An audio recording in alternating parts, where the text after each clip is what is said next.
দর্শক, দেশ এবং দেশের বাইরে এই মুহূর্তে যে যেখানে অবস্থান করছেন তাদের সবাইকে আমাদের কৃষকের কৃষি ইউটিউব চ্যানেলটি দেখার জন্য স্বাগতম। দর্শক, আজ আমরা আপনাদেরকে নিয়ে এসেছি পিরোজপুর জেলার নাজিরপুর উপজেলায়। কথা বলবো শিক্ষিত উদ্যোক্তা মুন্সি আল মামুন ভাইয়ের সঙ্গে, যিনি মাত্র 2টি ষাঁড় গরু দিয়ে পারিবারিকভাবে তার এই যাত্রা শুরু করেছিলেন।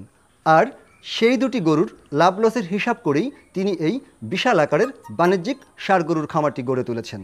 কথা বলবো মামুন ভাইয়ের সঙ্গে, তার কাছ থেকে জানার চেষ্টা করব তার খামারের টুকিটাকি সকল বিষয়, এবং তার খামারে মোট 30টি ষাঁড় গরু রয়েছে এবং এই কুরবানিতে বিক্রি উপযুক্ত রয়েছে 8টি গরু। কথা বলবো সেই 8টি গরুর ওয়েট সম্পর্কে এবং বর্তমান বাজার মূল্য নিয়ে। চলুন তাহলে কথা বলা যাক মুন্সি আল মামুন ভাইয়ের সঙ্গে।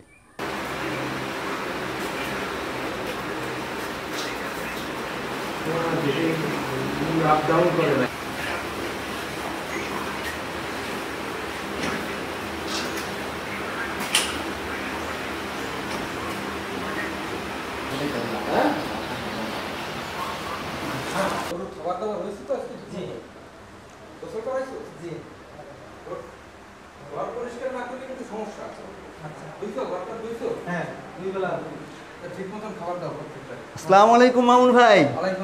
ভালো আছেন মামুন ভাই? হ্যাঁ, ভালো আছি। ভালো আছো তুমি? জি ভাই, আমরা আসলে কৃষকের কৃষি ইউটিউব চ্যানেল থেকে আসছিলাম। আপনার বিশাল আকারের একটা গরু আছে আমরা শুনলাম, সেটা দেখব। তো কি করছেন ভাই? ওই আমি তো আসলে সবসময় থাকি না। জি। ওই গরু লালন পালন করার জন্য আমি প্রতিদিন অন্তত 3-4 বার ঢুকি আমার মানে খোঁজ খবর নেন আর কি? হ্যাঁ, আমার ফার্মের ভিতরে ঢুকি। এই জন্য এখন বাইরে ছিলাম, আসলাম যে কি অবস্থা। জানি আপনি অনেক ব্যস্ত মানুষ। এই ফার্মের বাইরে আপনার অনেকগুলো বিজনেস রয়েছে, মিল রয়েছে, আরো কানেকশনের ব্যবসা রয়েছে। তো মোটামুটি তারপর আপনারা আসছেন এর জন্য খুশি হয়েছি আমি। আচ্ছা ভাই, আচ্ছা ঠিক আছে। আপনার ফার্মে এবছর মোট কতটি গরু রয়েছে ভাই? আমার ফার্মে 30টা গরু রয়েছে। 30টা গরু রয়েছে। আচ্ছা, তার আগে ছোট্ট করে একটু জানতে চাইবো যে আপনার এই গরুর ফার্মের যাত্রাটা শুরুটা কিভাবে হয়েছিল? আসলে শুরুটা হলো শখের বশে 2টা গরু দিয়ে শুরু করছিলাম। তা মূলত যখন দেখলাম যে গরুতে আসলে ভালো লাভ, হ্যাঁ, তারপরে আমি নিজে যখন দেখলাম যে লাভ, তখন চিন্তা করলাম যে তাহলে তো গরুর ফার্ম করা যায়।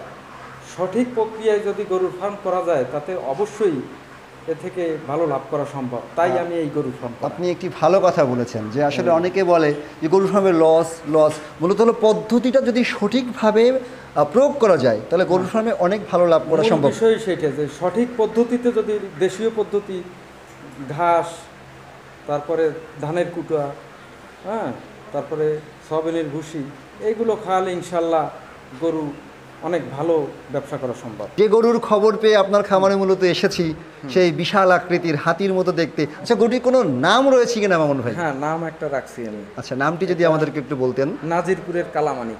নাজিরপুরের কালোমানিক। হ্যাঁ। আচ্ছা দর্শক, আমরা এবারে নাজিরপুরের কালোমানিক দেখব।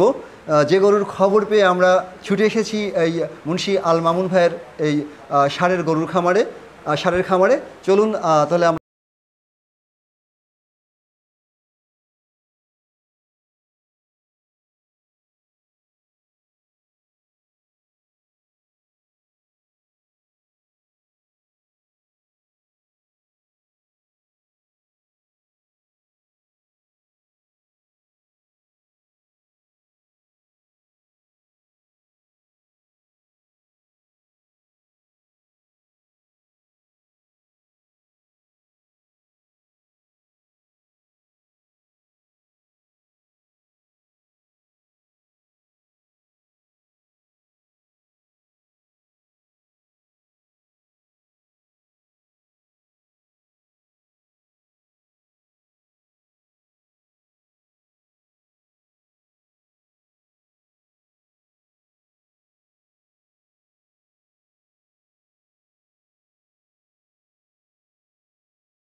জিরপুরের কালো মানিক। হ্যাঁ, এইটাই কালো মানিক। আচ্ছা, এটি হচ্ছে কালো মানিক।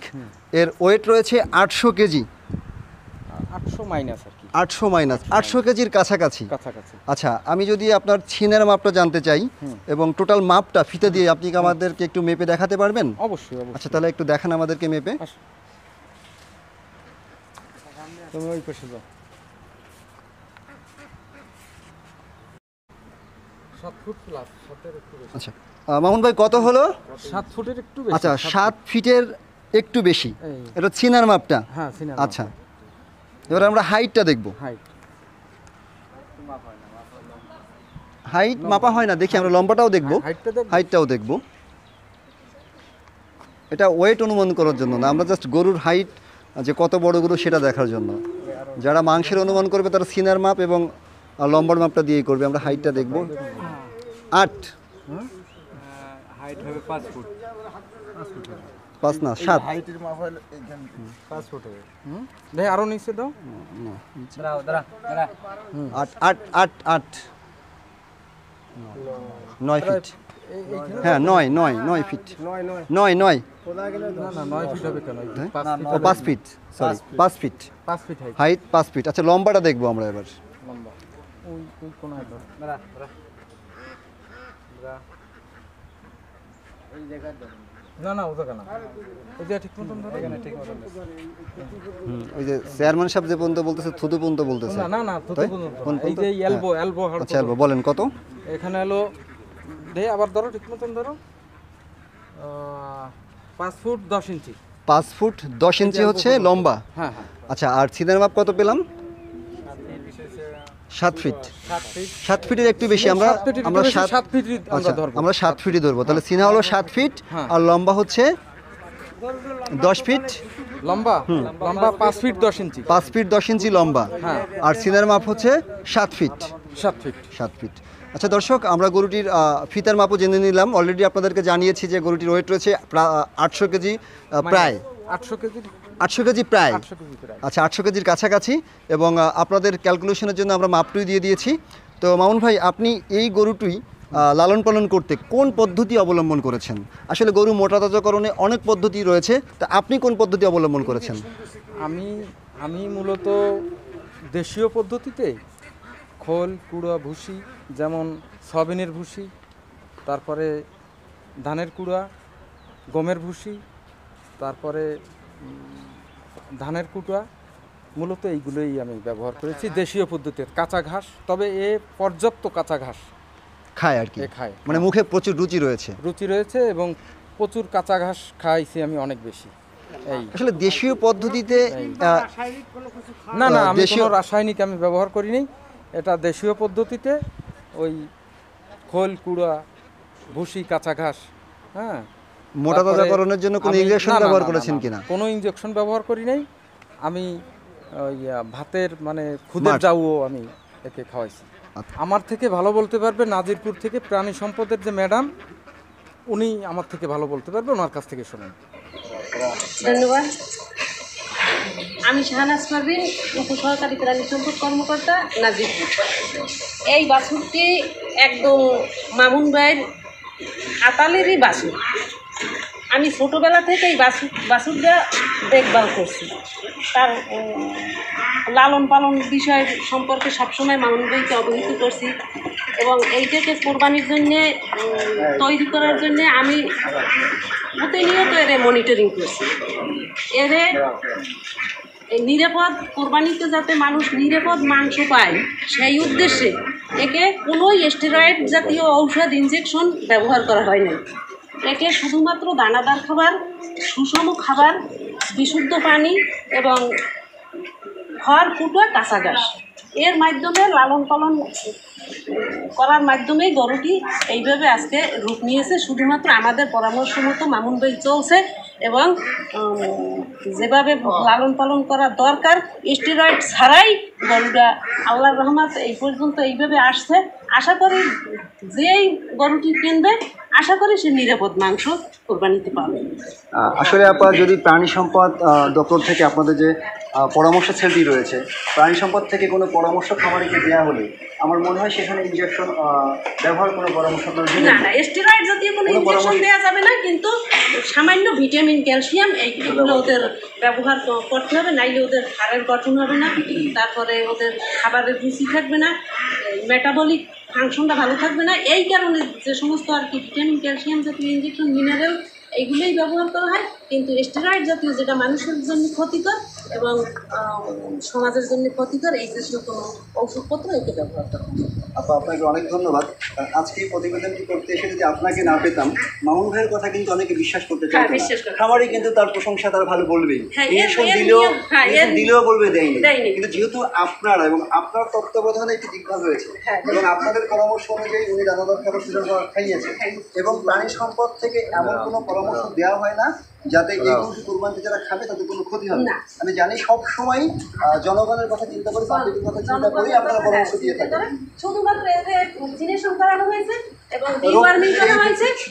হ্যাঁ, রোগবালাই এমনিতে শরীরে কোনো রোগবালাই নেই, ভ্যাকসিনেশনের মাধ্যমে তো সেটা দূর হয়েছে এবং ডিওয়ার্মিং করা হয়েছে, কৃমিজনিত কোনো সমস্যা নাই। সুতরাং গরুটা আশা করি আমি একদম ক্লিয়ারলি সে নিরাপদ মাংস, মানে একবারে পারিবারিকভাবে যেভাবে লালন পালন করা হয়ে থাকে এই গরুটি ঠিক সেইভাবে লালন পালন করা শুধুমাত্র যত্নের কারণেই মামুন ভাই এই গরুটি মানে গ্রামের বাড়িতে আসলে যদি বলি যে নাজিরপুর উপজেলায় আমার মনে হয় এত বড় গরু আজ পর্যন্ত আমার মনে হয় হয়নি। আর যদি হয়ে থাকে সেটি আপনার জানার কথা, কি হয়েছে আরো যারা আমাদের পরামর্শ শুনছে এরকম আরো কিছু গরু হয়েছে, কিন্তু মামুন ভাই একদম মানে আমরা যেভাবে বলছি উনি সেইভাবেই এই গরুটাকে লালন পালন করছে। আচ্ছা আপা, আপনাকে অসংখ্য ধন্যবাদ আমাদের সময় দেওয়ার জন্য, আমাদের চ্যানেলের দর্শকদের উদ্দেশ্যে কথা বলার জন্য। আবার আপনার সঙ্গে আমাদের দেখা হবে, কথা হবে। ভালো থাকবেন, সুস্থ থাকবেন। আর আমাদের কৃষকের কৃষি ইউটিউব চ্যানেলের পক্ষ থেকে আপনাকে অসংখ্য ধন্যবাদ। প্রাণী সম্পদের এক আপার সাক্ষাৎকার নিলাম, তিনি বললো যে গরুটি মোটা তাজা করণের জন্য কোনো ক্ষতিকর ইনজেকশন ব্যবহার করা হয়নি, একেবারে দেশীয় পদ্ধতিতে একে খাবার খাইয়ে এরকম রুষ্টপুষ্ট করা হয়েছে। আসলে কথাটা কি ঠিক? যেহেতু আপনার বাড়ির কাছে বাড়ি যাতায়াত আছে, আসা যাওয়া আছে, ঠিক না? আচ্ছা কাকা, ধন্যবাদ। এখানে আরও অনেক মুরব্বীদের দেখতে পাচ্ছি, তাদের সাথে একটু কথা বলুন। দর্শক, আপনারা নিশ্চয়ই গরু দেখতে এসেছেন? এত বড় গরু আপনারা আগে কখনো দেখেছেন? দেখেননি? আনুমানিক কত মন হতে পারে গরুগুলোর আপনারা ধারণা করছেন? 15 থেকে 18 মন। দর্শক, আসলে গরুর ওয়েট সম্পর্কে খামারির কাছ থেকে শুনবো, ওয়েট বলবো, কারণ গরুটি স্কেল করা রয়েছে, গরুর চিনের মাপ, বডির মাপ সবই আপনাদেরকে বলবো। তারপরে যারা দর্শনার্থী রয়েছে তাদের কাছ থেকে জেনে নিলাম। আপনাদের মনে হচ্ছে 15 থেকে 20 মন হবে? 15 থেকে 20। আপনারা গরু দেখতে এসেছেন? এই গরুটি শুনেছি যে মামুন ভাইয়ের নিজের যে গাভী ছিল তার থেকে হয়েছে। আচ্ছা, তো উনি কি এই গরুতে কোনো ক্ষতিকর ইনজেকশন মোটা তাজা করতে? কাছাকাছি আপনাদের। আচ্ছা মামুন ভাই, গরুটির ওয়েট তো রয়েছে প্রায় 800 কেজির মতো, তা আপনি এটার বাজার মূল্য কত চেয়েছেন? মানে কত হলে আপনার গরুটি ছাড়ার ইচ্ছা আছে? মূলত 8 লক্ষ টাকা আমার চাওয়া দাম, তবে আলোচনা সাপেক্ষে নেওয়া যাবে। আচ্ছা, গরুর ওয়েট রয়েছে প্রায় 20 মন, প্রায় 20 মনের কাছাকাছি। প্রায় 20 মনের কাছাকাছি। তো আপনি বাজার মূল্য যেটা কেজিতে বললে 800 কেজি, মনের হিসাব করলে 20 মনের কাছাকাছি। আচ্ছা, আপনি বাজার মূল্য চাচ্ছেন 8 লক্ষ টাকা। 8 লক্ষ। এরপর আলাপ সাপেক্ষে কম বেশি হতে পারে। এবং এই গরুটি যদি অনেক দূর পাল্লা থেকে কেউ নিতে চায় সেই ক্ষেত্রে তো আসলে তার পক্ষে গরুটি নেওয়া দুরসাধ্য ব্যাপার হয়ে যাবে। সে যদি পরিবহনের কোনো ব্যবস্থা আপনাকে করে দিতে বলে, আপনি কি সেটি করতে পারবেন কিনা? সেটা যদি আমার সাথে আলোচনা সাপেক্ষে, জি, আমি আমার লোক দিয়ে আমি তার বাড়িতে পৌঁছে দেবো। তার মানে এই গরুটি যদি দূরের কেউ কিনতে চায়, আপনি আপনার লোক দিয়ে গাড়িতে তার বাড়িতে পৌঁছে দিতে পারবেন? বাড়িতে পৌঁছে দেবো। আচ্ছা, এখানে অনেক দর্শক দেখতে পাচ্ছি। আচ্ছা, মামুন ভাইয়ের কথা শুনলাম, এখানে এক আপা ছিল তারও কথা শুনলাম। সারা বিকেল জুড়েই কিন্তু দর্শক এই নাজিরপুরের কালো মানিককে দেখতে অসংখ্য দর্শক ভিড় জমাচ্ছে। তো আমরা জানতে পেরেছি যে এই গরুটি একেবারেই পারিবারিকভাবে যেভাবে গরু লালন পালন করা হয়ে থাকে সেই পদ্ধতিতে লালন পালন করা হয়েছে, এবং এই যে গরুর যে ছোট্ট বাছুরটি থেকে এত বড় করা হলো, এটি মামুন ভাইয়ের নিজস্ব গাভী থেকেই এটি হয়েছে। তার খামারে মোট 30টি গরু রয়েছে, আপনাদেরকে বলেছি। তিনি বাণিজ্যিকভাবে এই গরু লালন পালন করে থাকে, এবং আমরা এর আগেও স্থানীয় যারা রয়েছে তাদের কাছ থেকে শুনেছি যে আসলেই মামুন ভাই এই গরুটি একেবারে দেশীয় পদ্ধতিতে, যেমন ভুসি, সয়াবিন খোল তিলের খোল, খড়কুটা, কাঁচা ঘাস, নেপিয়ার যে ঘাসগুলো রয়েছে উন্নত জাতের, সেই ঘাস খেয়ে লালন পালন করেছেন। অলরেডি আমরা জেনেছি নাজিরপুর উপজেলা প্রাণী সম্পদ থেকে এক আপা এসেছিল তার মুখ থেকে, এবং এখানে যারা দর্শনার্থী ছিল তাদের মুখ থেকে, এখন যারা আছেন তাদের কাছ থেকেও শুনবো।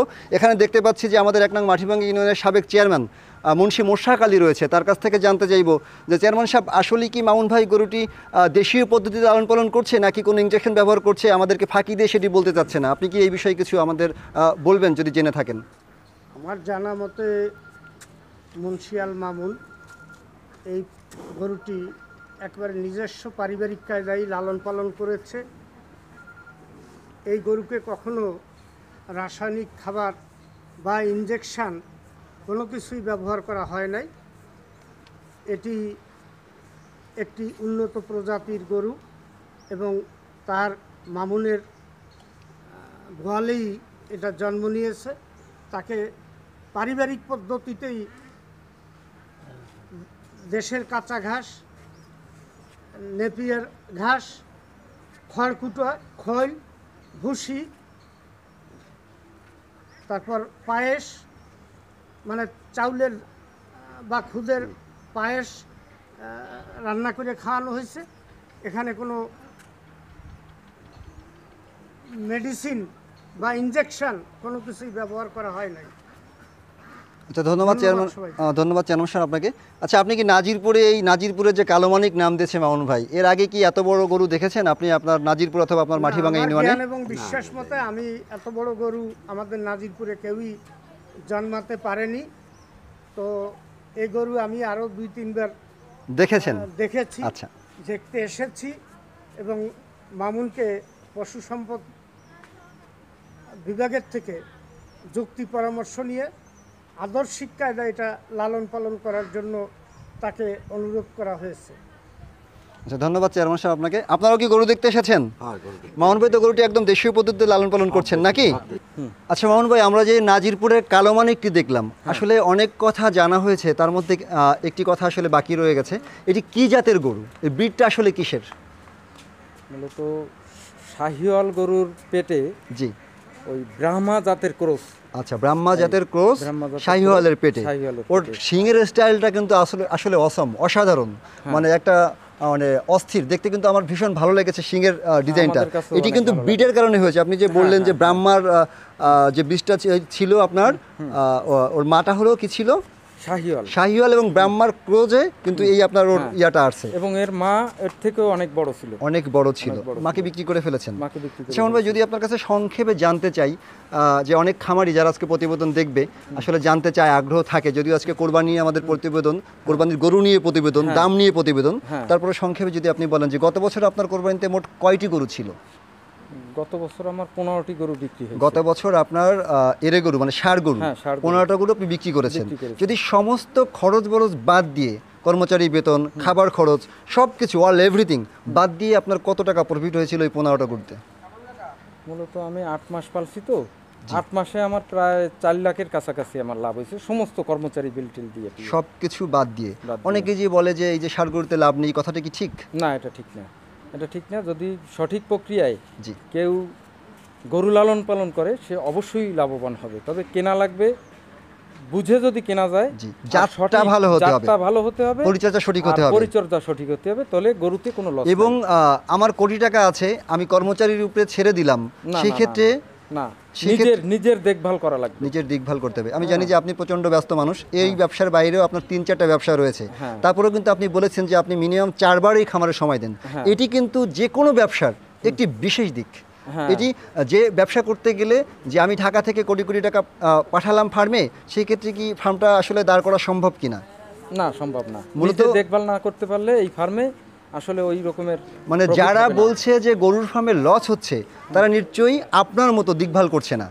তারা একটি জায়গা থেকে টাকা ইনভেস্ট করছে, কর্মচারী ঘাস কিনছে না ভুসি কিনতেছে নাকি ঠিকমতো খাওয়াচ্ছে, এগুলো তিনি খোঁজ খবর নিচ্ছে না। মূল বিষয়টা হলো কি, গরু কম খালি সমস্যা নাই, কিন্তু বেশি খাওয়ালে কিন্তু গরুর রোগ হয়ে গেলে আর ওই গরু দিয়ে লাভ করা যাবে না। আপনি এই গরুকে রোগমুক্ত রাখার জন্য কি কি ব্যবস্থা গ্রহণ করেছেন? আমি মূলত এদের পরিবেশটা ভালো রাখি, শোয়া খাওয়া এবং কম খাওয়া এবং সঠিক পরিচর্যা, কৃমির ওষুধ খাওয়াই, নিয়মিত কৃমির ওষুধ প্রতি 3 মাস পর কৃমির ওষুধ খাওয়াই এবং এদের পরিবেশটা আমি ঠিক রাখি।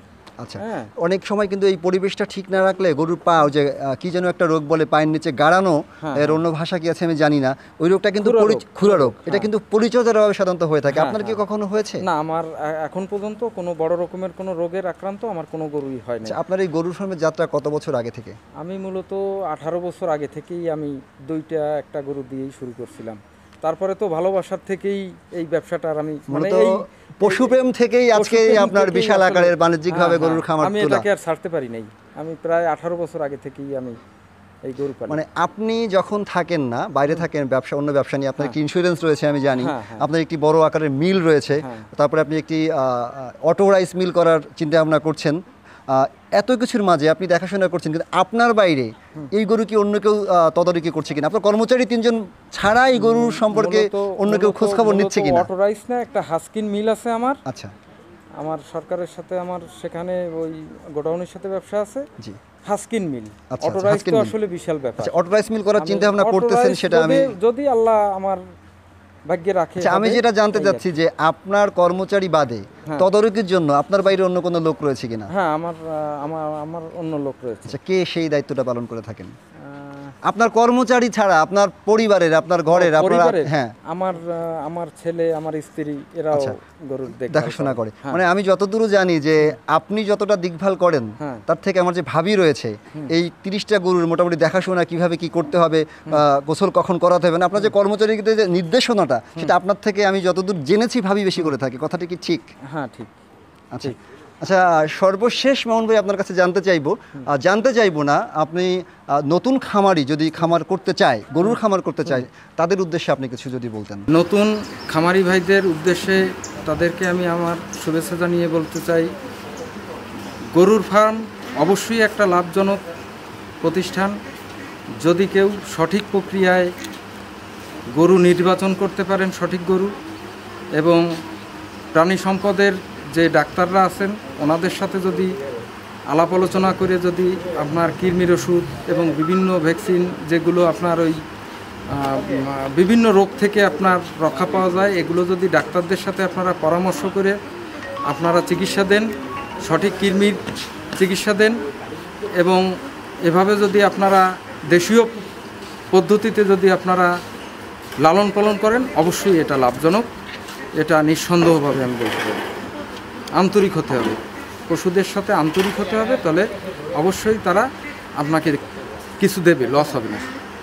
মামুন ভাই, আপনাকে অসংখ্য ধন্যবাদ আমাদের কৃষকের কৃষি ইউটিউব চ্যানেলকে সময় দেওয়ার জন্য। আমরা আপনার উত্তরোত্তর সাফল্য কামনা করি এবং এই নাজিরপুরের কালোমানিক আপনি আপনার কাঙ্ক্ষিত মূল্যে বিক্রি করেন সেই আশা করি। ভালো থাকবেন, সুস্থ থাকবেন, আমাদের কৃষকের কৃষি ইউটিউব চ্যানেলের জন্য দোয়া করবেন। আপনাদেরকেও অশেষ ধন্যবাদ আমার এখানে আসার জন্য। ধন্যবাদ মামুন ভাই। আচ্ছা, দর্শক, আমাদের আজকের প্রতিবেদনটি যদি আপনাদের ভালো লেগে থাকে তাহলে অবশ্যই একটি লাইক দিয়ে শেয়ার করবেন এবং আজকের প্রতিবেদন সম্পর্কে আপনার মতামত কমেন্টস বক্সে লিখে জানাবেন। পুরো প্রতিবেদন জুড়ে আপনাদের সাথে ছিলাম আমি ফিরোজ আহমেদ চয়ন। আগামী দিনে নতুন কোনো প্রতিবেদন নিয়ে আবারও আপনাদের সামনে চলে আসব। সে পর্যন্ত সবাই ভালো থাকুন, সুস্থ থাকুন, আমাদের কৃষকের কৃষি ইউটিউব চ্যানেলের সাথেই থাকুন। আল্লাহ হাফেজ।